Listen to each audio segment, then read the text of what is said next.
So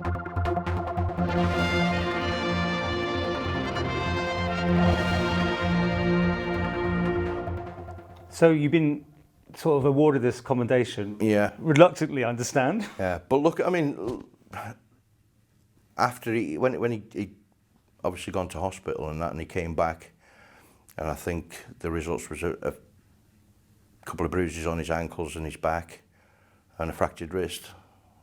But it definitely, but I mean, there is CCTV footage which I've seen since, and it was a little bit sort of disturbing, and you think, was I foolish, or, but it was just natural instinct. I just saw him coming, and that was it, I just caught him. I know this is not your first time of doing this either. No, I think I've five. Five? Yeah, possibly six that I've sort of... You go back to the days of Victoria Road? Victoria Road from the start of my career, 97. And there's other things in between. The last incident with an inmate attempting to stab an officer. I didn't know he'd got a weapon at the time. I just waded in and restrained him. But I didn't know that he got a weapon at the time. It was only afterwards, when the weapon bounced on the floor and somebody kicked it away, that you realise. But this is another thing that people don't realise. It goes on, and it's not a one-off situation. It happens frequently. I'm not saying every day or every week, but it's a regular occurrence.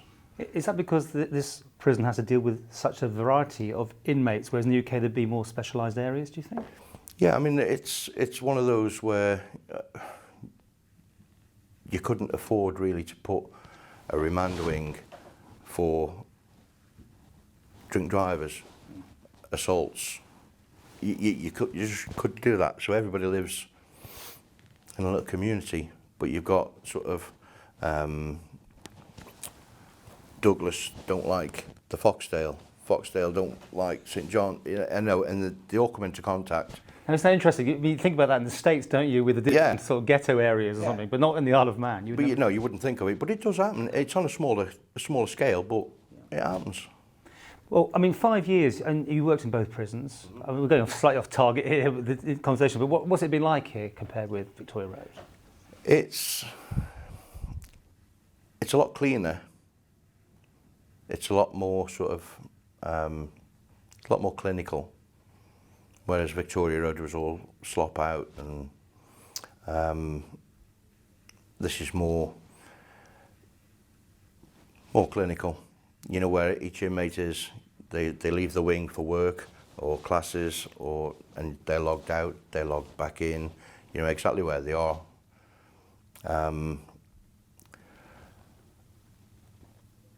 I think, don't know how to put this. Picking your words very carefully. Yeah, pick my words carefully. You don't get the same sort of inmate contact as you did at Victoria Road, because a lot of the time it's taken up with computers, logging in, logging out. It's a thing called dynamic security, where you work with you hang around with the inmates and you pick up little snippets of information and different things, how people are feeling, who's had a bad visit. Oh, has he? Yes, he has, yeah. Oh, I didn't know that. Just things in general. But you can always go and have a walk around the landings.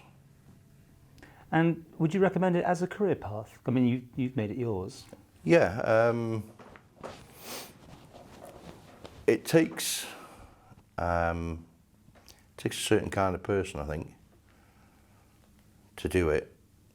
It's not all sweetness and light, and you have to deal with a lot of bad things, bad people. But I've enjoyed it. I still enjoy coming to work now. You can have a laugh. Most of the time, you can have a laugh, and it's great. But when it's bad, but it ain't bad for very long. And put yourself in the same situations but last time, and someone's going to make a jump. Would you do it again? Yeah, without a shadow of a doubt. People said, "Oh, you're foolish and you're this," but it was just natural instinct. It's like walking with your partner or your child, and they take a trip and you just go, "Ooh," it's just a natural thing. Instinct, but I'd do it again. I help lots of people, but I'm here, still kicking.